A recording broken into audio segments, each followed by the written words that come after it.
For my final screencast, this is the second one in the week 15.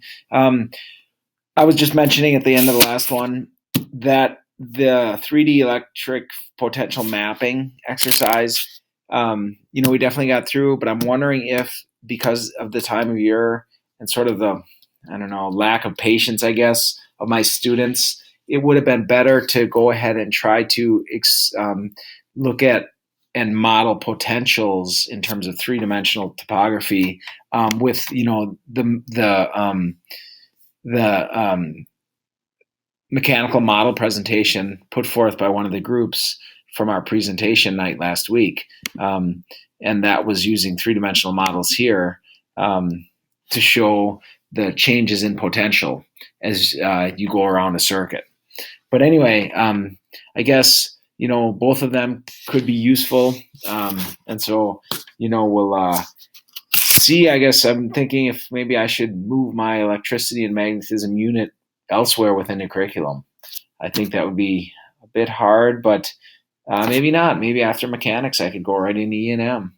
Anyway, another thing I wanted to mention is that David, thank you for the website that you shared with me when I was discussing questions my students brought up about whether or not you could figure out the charge of a piece of tape by using a voltmeter.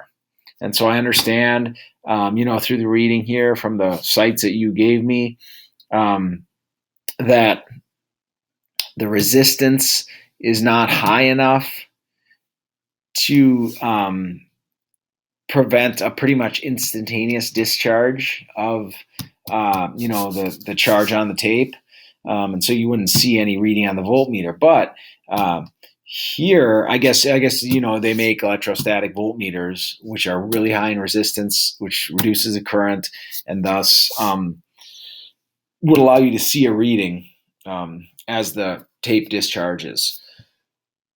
And so I also looked into this, these plans for the ridiculously sensitive electric charge detector, and I'm wondering if you have, or anyone have built this, and what kind of success they had with this device. It seems like very simple things can light up the LED, and so it would be kind of neat to see that and to realize that there's a lot of things in our environment that take on some charge at least.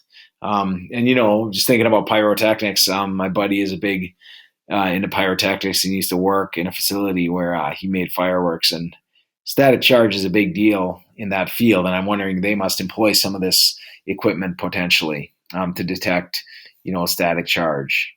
But anyway, this was great. And so there's a series of, sites, links that were provided from this.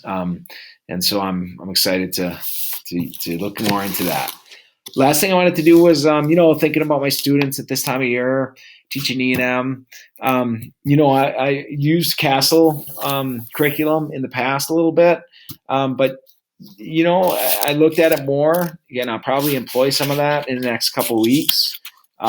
It seems straightforward. It also, really, I guess, gets the kids doing hands-on work.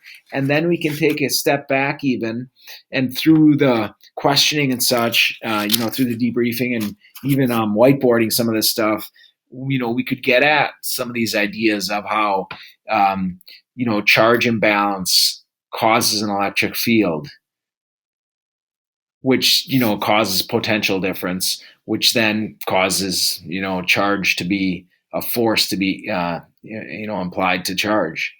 And so I think that this is, sort of a good thing to do at this point in my class. So I think I'm going to try it. And I've never really done the Castle curriculum in its entirety, but it seems like there's 5 sections. Correct me if I'm wrong on that. And I guess it's just going through these labs. And is that the gist of it? I'm wondering if that is the totality of the Castle curriculum.